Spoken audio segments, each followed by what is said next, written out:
विनोद, मैं आखिरी बार पूछ रही हूँ, तुम आ रहे हो या नहीं? भूख और प्यास से मेरी जान निकली जा रही है। छत पर चांद देखने आई थी, पड़ोस वाली आंटी घूर घूर कर देख रही थी, लगता था मुझे खा ही जाएंगी। हाँ तो किसने कहा था तुमसे शादी से पहले करवा चौथ का व्रत रखने के लिए? अब कुंवारी लड़की 16 श्रृंगार करके छत पर चांद देखेगी तो पड़ोस के आंटी लोग तो घूरे ही ना, इसमें उनकी क्या गलती है? हाँ तो जनाब, ये आखिरी करवा चौथ है जो मैं बिना शादी के तुम्हारे लिए रख रही हूँ। अगर इस साल के एंड तक तुमने मुझे ठीक से जवाब नहीं दिया ना, तो कसम से बता रही हूँ, अगले साल का करवा चौथ मैं किसी और के लिए रखूंगी। देखा, ये है आजकल की लड़कियों का प्यार, मिनट से पहले बदल जाता है। अरे तुम चिंता क्यों कर रही हो? जिस पति के लिए तुम अगले साल करवा चौथ रखोगी ना, वो पति मैं ही बनने वाला हूँ। दिवाली के बाद घर का टिकट कर लिया, इस बार छठ पूजा पर घर जाऊंगा तो अपने बारे में माँ और पापा से फुल एंड फाइनल बात करके ही लौटूंगा। सच? झूठ तो नहीं बोल रहे हो ना? अरे नहीं भाई, झूठ नहीं बोल रहा हूँ। अब त्योहार के दिन लड़ाई करके अपना ग्लो खत्म मत करो डियर। गर्दन उठाकर नीचे देखो, तुम्हारा चांद भी गेट पर ही खड़ा है। विनोद की बात सुनकर निशा मुस्कुरा देती है और दौड़कर पूजा का सामान लेने अंदर कमरे में चली जाती है। कुछ देर बाद निशा और विनोद छत पर खड़े होकर करवा चौथ पर चांद की पूजा कर रहे थे। निशा विनोद से प्यार करती थी। कॉलेज के जमाने से ही दोनों साथ थे। पढ़ाई खत्म करने के बाद विनोद की एक बड़ी एमएनसी कंपनी में नौकरी लग गई थी। निशा भी एक अच्छी कंपनी में नौकरी कर रही थी। कई साल प्यार में रहने के बाद दोनों की शादी की उम्र हो चली थी, इसलिए अब उन्होंने तय किया था कि इस साल वो शादी के बंधन में बंध जाएंगे। दीपावली के बाद पूरे एक सप्ताह की छुट्टी लेकर विनोद अपने गांव किशनगंज के लिए निकल गया था। गांव पहुंचकर, माँ, तुमसे जरूरी बात करनी थी। बेटा, जरूरी बात तो हमको भी करनी है। अरे जब से गांव में ये खबर फैला है ना कि महीने का 1 लाख का नौकरी लग गया है तुम्हारा, तो इतने रिश्ते आ रहे हैं लड़की वालों के, समझाते समझाते थक गए। अभी खबर फैल जाएगा ना कि तुम छुट्टी में गांव आए हुए हो, तो देखना सवेरे से ही लड़की वालों का लाइन लगना चालू हो जाएगा। क्या मम्मी, कमाल की बात करती हो आप। अरे इंसान हूं मैं, सब्जी मंडी में बिकने वाली लौकी तुरई नहीं हूँ जिसे खरीदने के लिए वो यहाँ लाइन लगाएंगे और आप मोल भाव तय करेंगी। मुझे ना ये सब बिल्कुल पसंद नहीं है। शादी किसी एक लड़की से करनी है और वो लड़की मैं ऐसे नहीं चुन सकता। लड़की मेरी पसंद की होगी, ऐसे शादी थोड़ी ना की जाती है। काहे नहीं की जाती? तुमको पता है कितना बड़ा बड़ा ऑफर लेकर आ रहे हैं वो। राम खिलावन पूरे 20 लाख रुपए कैश देने को तैयार है। बहुत डिमांड है तुम्हारे जैसे पढ़े लिखे अच्छी कमाई करने वाले लड़के का यहाँ गांव में। सब कोई अपनी लड़की को तुम्हारे साथ सेट करने पे लगा है। मैंने बोला ना मम्मी, मुझे ये सब बातें बिल्कुल पसंद नहीं है। अरे शादी कोई 20-25 लाख देकर थोड़ी ना की जाती है। शादी तो मैं उससे करूंगा जो मुझे पसंद होगी, और मुझे निशा पसंद है। निशा के बारे में बात करने के लिए मैं इस बार घर आया हूँ, और तुम यहाँ पर दहेज वाले रिश्तों की कहानी लेकर बैठ गई। क्या कहा? अपनी मर्जी से लड़की भी पसंद कर लिए तुम? अरे माँ बाप कितनी मेहनत से तुमको पढ़ाए लिखाए इस काबिल बनाए, क्या आज इतना बड़ा शहर में अच्छा रुपया कमा रहे हो और तुम माँ बाप की मर्जी के बिना ही अपना रिश्ता तय कर लिए? कितने सपने देखे थे हम कि तुम्हारी शादी में जो रुपया मिलेगा उससे वो लंबा वाला गाड़ी खरीदेंगे, 3 तल्ले का मकान बनाएंगे, रिश्तेदारों को जलाएंगे। लेकिन तुम तो हमारे सारे अरमानों पर पानी फेर दिए। नालायक निकले तुम एक नंबर के। देखो बेटा, वो निशा दिशा जो कोई भी है ना, उसको समझा बुझा कर बना कर दो। पढ़ने के लिए तुमको शहर भेजे थे जरूर, लेकिन इसका मतलब ये नहीं कि अब तुम शहरी बाबू बनकर गांव के रीति रिवाजों से दूर हो जाओ। गांव के बच्चे हो तुम, तुम्हारी शादी तुम्हारे माँ बाप की पसंद से, यहाँ के रस्म रिवाज के हिसाब से होगी। अरे हम देख समझ कर रिश्ता करेंगे, तुम बच्चे हो, तुम्हें क्या पता शादी ब्याह किस तरह से तय किया जाता है। बात यहाँ रस्म रिवाज की नहीं है माँ, 20 लाख के दहेज की है। इसलिए मेरी बात सुनने में खराब लग रही है आपको, क्योंकि मैं इस समय तुम्हें तुम्हारा बेटा नहीं, खजाने की चाबी नजर आ रहा हूँ, और तुम अपना बेटा उसके हाथ में सौंपना चाहती हो जो तुम्हें इस खजाने की अच्छी कीमत दे दे, ताकि जो जीवन भर हमको पालने पोसने में कष्ट उठाए हो ना, उसकी कीमत मिल सके आपको। बदतमीज, यही सब सिखाकर बड़ा किया है क्या तुमको? अरे बड़े शहर में जाकर माँ बाप के साथ जुबानी चलानी सीख गया है। तुम हमारे गांव के पहले लड़का हो जिसकी इस तरह से शादी हो रही है। हमारे यहाँ का यही दस्तूर है, जितना बड़का लड़के की नौकरी उतना बड़का दहेज। और हम कौन किसी दरवाजे जाकर पैसा मांगे हैं? लड़की वाला खुद देने को तैयार खड़ा है, तो घर आई लक्ष्मी को ऐसे कौन ठुकराता है? देखो माँ, मैं साफ साफ कह रहा हूँ, शादी मैं सिर्फ और सिर्फ निशा के साथ करूंगा और बिना दहेज के करूंगा। दूसरी बात, निशा से ना भी करनी होती ना, तो भी ऐसे अपनी कीमत लेकर सौदा करने वाले से तो हरगिज शादी नहीं करता मैं। चलता हूँ मैं। अरे कहाँ जा रहे हो? पूरे 1 हफ्ते की छुट्टी पर आया था ना तू? आया तो था, लेकिन अब यहाँ मन नहीं लग रहा है, वापस जा रहा हूँ। और अब तभी आऊंगा जब तुम्हें मेरी बात समझ में आ जाएगी। मुझे तुम्हारा कैश कार्ड नहीं बनना। विनोद गुस्से में गाड़ी लेकर अपने घर से निकल गया। क्या बात कर रहा है? खबर पक्की है ना? कोई गड़बड़ तो नहीं है? पक्का अकेला है वो? हाँ, कच्ची खबर कहा देंगे तुम्हें।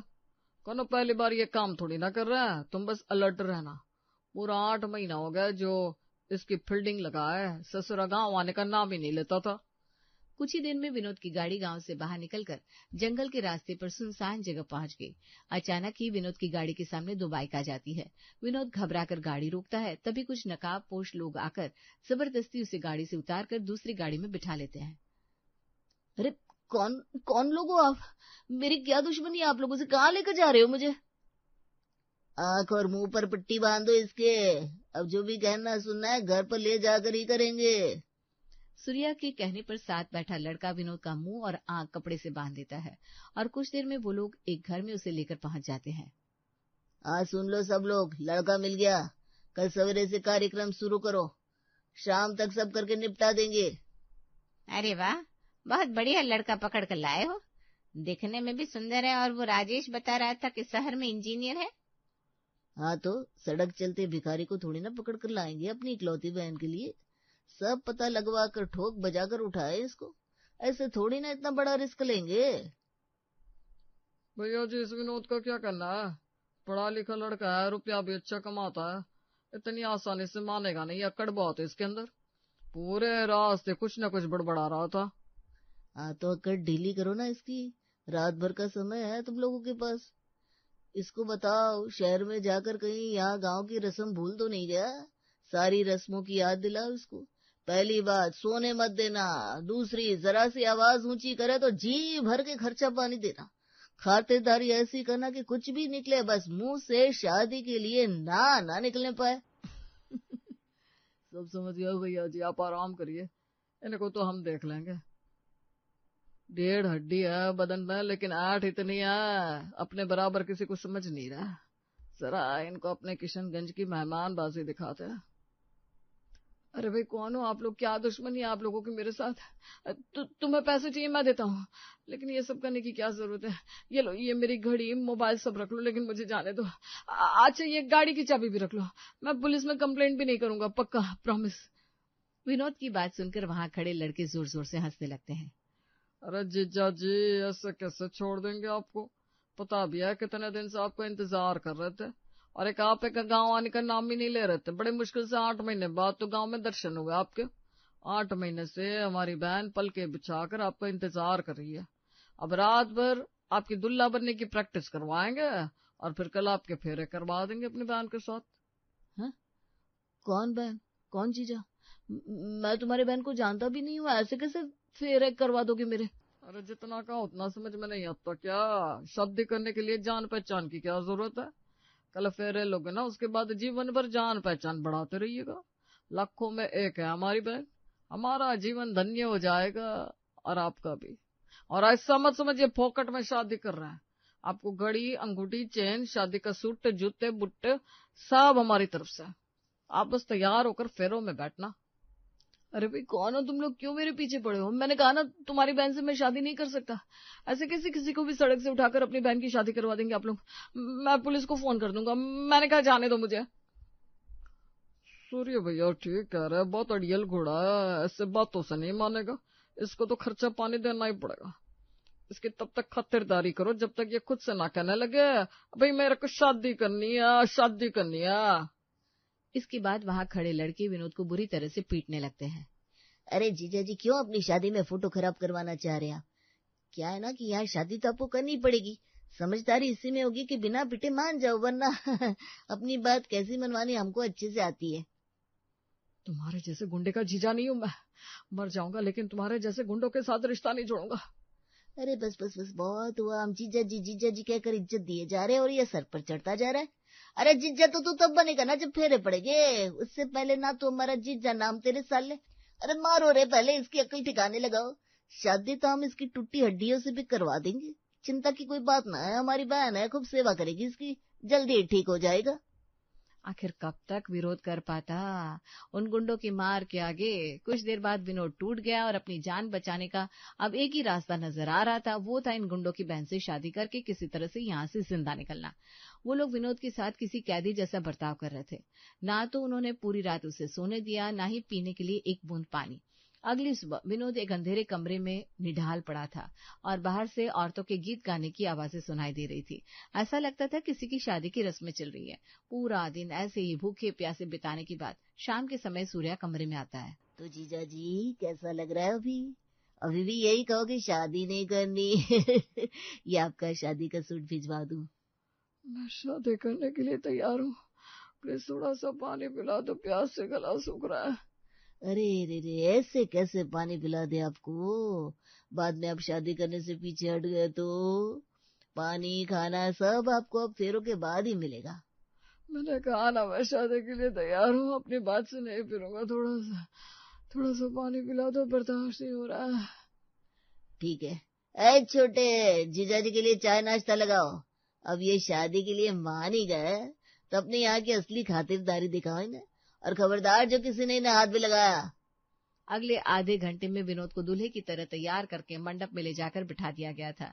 कुछ मिनट के बाद एक नाजुक सी घूंघट से ढके दुल्हन आकर उसके बगल में बैठ जाती है और पंडित जी शादी के मंत्र पढ़ना शुरू कर देते हैं।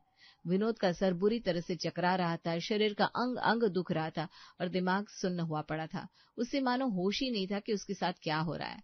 इस पल में उसके अंदर विरोध करने के नाम मात्र की ताकत भी नहीं बची थी, इसलिए जो हो रहा था विनोद चुपचाप उसे होने देता है।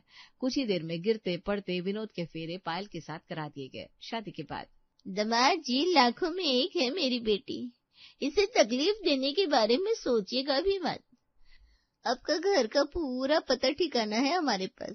उधर आपने हमारी बिटिया को परेशान किया, यहाँ कीमत आपके परिवार वाले चुकाएंगे हैं? इसलिए अच्छे दामाद की तरह बस खुश रहिए हमारे पायल के साथ। पैसा रुपया आपके पास पहले ही बहुत है, इसलिए कमी किसी चीज की होनी नहीं चाहिए उसे। और हाँ, पुलिस में भी जाने की गलती मत करिएगा, क्योंकि हमारे उसूल थोड़े अलग है। अगर जेल जाना होगा ना तो हम सीधा पहले आपको निपटाएंगे और फिर सीधा 302 में अंदर जाएंगे, ताकि पूरे किशनगंज को पता चले कि बगावत का मतलब मौत है। ना तो हम पुलिस से डरते हैं ना खून खराबे से। आई क्या बात समझ में? मुझे ये समझ में नहीं आ रहा कि अपनी बहन की शादी कराने का ये कौन सा तरीका है। अगर आप लोगों को वाकई अपनी बहन की शादी ही करनी थी तो तरीके से कोई अच्छा लड़का देखकर इज्जतदार लोगों की तरह उसके घर रिश्ता लेकर जाते और सबकी रजामंदी से शादी करते। ऐसे सड़क चलते किसी को भी उठाकर अपनी बहन को गाय भैंस की तरह उसके पल्लू से बांध देना सही लगता है क्या आप लोगों को? आपको क्या लगता है, ऐसा करके आप अपनी बहन की जिंदगी सुधार रहे हैं? दुनिया के कौन से हिस्से में अपनी सगी बहन बेटी को ऐसे किसी भी अजनबी के साथ बांधा जाता है? भैया ये तो फिर से ज्ञान देने लगा। इसे ये लग रहा है कि शहर जाकर इसने 4 किताबें क्या पढ़ ली, सारा ज्ञान इसी के पास आ गया। हम गांव में रहने वाले लोग रोटी की जगह घास नहीं खाते। ये ज्ञान की बातें हमें भी समझ में आती है, लेकिन क्या करें, यहाँ गांव देहात का आदमी है ना, इसको पैसे की बोली समझ में आती है। बेटा पैदा करके जैसे बहुत बड़ा तीर मार लिया, और जिसके घर पैदा हो गई बेटी उसने कर दिया पाप। अब लड़के के घर वाले बिना 10-20 लाख के दहेज के अपने पढ़े लिखे बेटा की शादी नहीं करेंगे। और वो आदमी जिसकी जेब में 20 लाख ना हो, क्या वो अपनी पढ़ी लिखी होना लड़की को अनपढ़ के साथ ब्याहेगा? और चलो ब्याह भी दे, उसके बाद सारी जिंदगी क्या मजदूरी करवाए अपनी बिटिया से? हमारी बुआ के लिए दहेज का जुगाड़ नहीं हुआ तो कंवारी रह गई। पढ़ी लिखी थी इसलिए उनकी जिद थी कि शादी तो पढ़े लिखे शहरी बाबू से करेगी। और पढ़े लिखे लड़कों का क्या दाम चल रहा है अपने किशनगंज में जानते हो? आज के जमाने में 20 लाख और बुआ के जमाने में था 5 लाख। उस जमाने में 5 लाख भी अपनी औकात से बाहर था, और आज 20 लाख भी। तो क्या जिनके पास पैसा नहीं है उनकी बहन बेटियों को सपने देखने का अधिकार नहीं है? उनकी शादी पढ़े लिखे लड़कों से नहीं हो सकती? सब पढ़ा लिखा अच्छा कमाई करने वाला लड़का वो अमीर लोग ले जाएगा, हम लोग बैठकर सब तमाशा देखते रहेंगे। हमरे जैसे गरीब के बच्चे अपना सारा जिंदगी यहाँ देहात में बिता देंगे क्या? बस इसीलिए इस दहेज के दानों को मारने का तोड़ निकाल लिया। अब हम लड़का पसंद करते हैं, दिन तारीख फाइनल करते हैं, और बिना किसी को पूछे बिना किसी से बताए लड़के को उठाकर उसकी शादी अपनी बहन बेटी से करवा देते हैं। तुम्हारी भी शादी हो गई है, चुपचाप अपनी नई नवेली दुल्हन को लेकर जाओ और खुशी खुशी अपनी शादीशुदा जिंदगी की शुरुआत करो। हमरे साथ चालाकी मत करना क्योंकि हमरे पास खोने के लिए कुछ ना है, लेकिन तुम्हारे पास तो बहुत कुछ है, इसलिए बेहतर होगा अपनी इज्जत और जिंदगी बचा के रखो। पायल के भाई की धमकियां सुनने के बाद विनोद के पास अब कहने के लिए कुछ नहीं बचा था। उसे समझ में नहीं आ रहा था कि ये एक रात उसकी जिंदगी में जो नया मोड़ ले लिया है वो किस तरह से उसका स्वीकार करे। पायल के घर वालों ने विनोद की मरहम पट्टी करवाई, 2 वक्त का खाना पैक किया, एक अटैची में पायल के कपड़े भरकर उसकी गाड़ी में लदवाए और पायल को विनोद के साथ विदा कर दिया। किशनगंज से दिल्ली का रास्ता लंबा था, लेकिन विनोद और पायल के बीच की चुप्पी ने उस रास्ते को मानो सदियों जितना लंबा बना दिया था। गाड़ी बस सरपट दौड़ती जा रही थी और विनोद, उसके मन में तो जैसे विचारों की आंधी आई हुई थी। 5 घंटे के बाद पायल की धीमी सी आवाज विनोद के कान में सुनाई पड़ी। सुनिए ना, गाड़ी कहीं रोक लीजिए ना, बहुत भूख लगी है, कुछ खा लेते हैं। विनोद ने गाड़ी एक होटल के सामने रोकी और गाड़ी का दरवाजा खोल दिया। आप नहीं आएंगे? आपको भी तो भूख लगी होगी ना? नहीं, मुझे कुछ नहीं खाना, तुम्हें जो खाना है खा कर आओ। मैं अकेले। क्यों? मैं गोदी में उठाकर लेकर जाऊंगा तब जाओगी क्या? अच्छा, पैसे चाहिए तुम्हें? ये लो।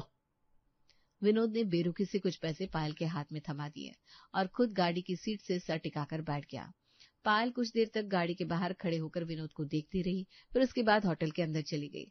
कुछ देर बाद वो लौटी तो उसके हाथ में चाय के 2 कप थे। चाय पी लीजिए, आपने घर पर भी कुछ नहीं खाया था, तबीयत खराब हो जाएगी।